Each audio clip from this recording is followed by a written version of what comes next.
अस्सलामुअलैकुम, आप देख रहे हैं टीवी 49 न्यूज यूके और मैं हूं मुनीर पीरजादा। आइए आपको ले चलते हैं आज की खबर की जानिब।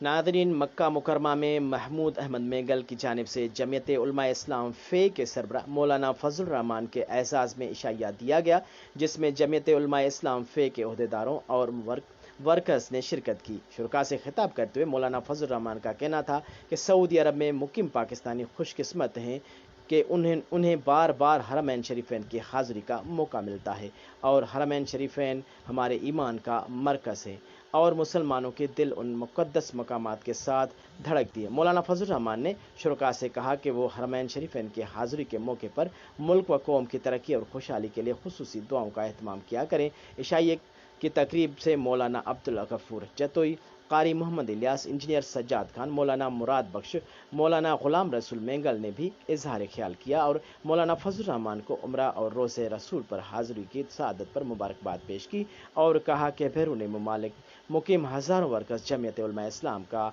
हरावल दस्ता हैं।